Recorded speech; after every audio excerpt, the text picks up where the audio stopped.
সম্মানিত উপস্থিতি, কেমন আছেন আপনারা? আলহামদুলিল্লাহ আলা কুল্লি হাল ওয়া ফি কুল্লি মাকান। সর্বাবস্থায় যাবতীয় প্রশংসা কার জন্যে? আল্লাহ পাক সূরা ইব্রাহিমের মধ্যে বলেছেন, লাইন শাকারতুম লাযীদান্নাকুম। তোমরা যদি আল্লাহর শুকরিয়া আদায় করো তাহলে আমি তোমাদের প্রতি আমার নিয়ামত বাড়িয়ে দেব। ওয়া লাইন কাফারতুম ইন আযাবি লাশাদীদ। পক্ষান্তরে তোমরা যদি কুফরি করো, অস্বীকার করো, অকৃতজ্ঞ হও, তাহলে মনে রেখো আমার আযাব বড়ই কঠিন। আল্লাহ পাক একই সাথে গফুরুর রহিম, আরহামার রাহিমিন, আবার একই সাথে আল্লাহ পাক শাদীদুল ইকাব, কঠিন শাস্তিদাতাও বটে। সাগর পাড়ের মানুষ আপনারা, তাই না? সাগর পাড়ের মানুষের বৈশিষ্ট্য কি? সাগর পাড়ের মানুষের মন সাগরের মতো বড় হওয়ার কথা। সমুদ্র আমাদেরকে কি শেখায়?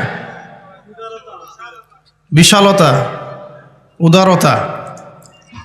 আরেকটা শিক্ষা আমি পেয়েছি, আমি যতবার সাগরের সামনে দাঁড়িয়েছি আপনাদের এই সি বিচগুলোতে, আমি লক্ষ্য করেছি যে আমি খুব ক্ষুদ্র ছিলাম এবং সাগরটা বিশাল, যার কোনো শেষ নাই এবং প্রচণ্ড শক্তিশালী, গর্জন করছে, তার ভিতরে অনেক সম্পদ আছে, অনেক প্রাণী বাস করে, আল্লাহ পাকের বিশাল এক সৃষ্টি। কিন্তু ক্ষুদ্র আমি যখন তার সামনে দাঁড়াচ্ছি, সমুদ্র বিনয়ের সাথে আমার পা ধুয়ে দিচ্ছে। খেয়াল করেছেন? সমুদ্র বিনয়ের সাথে আপনার পা ধুয়ে দিচ্ছে, যদিও বা সে আপনার চেয়ে অনেক বড়। তো এখান থেকে শিক্ষা হচ্ছে, জীবনে যত বড়ই হয়ে যান না কেন বা যাই না কেন, যত বড় ডিগ্রি সার্টিফিকেট অর্জন করেন না কেন, যত টাকা পয়সার মালিক হন না কেন, পদমর্যাদা লাভ করেন না কেন, সাগরের বিনয়টা ভুলে যাবেন না। ইবলিস অনেক জ্ঞানী ছিল না? ইবলিস কিন্তু জ্ঞানী ছিল।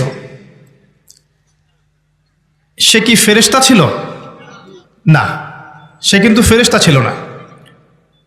কানা মিনাল জিন্নি, সে ছিল জিনদের একজন।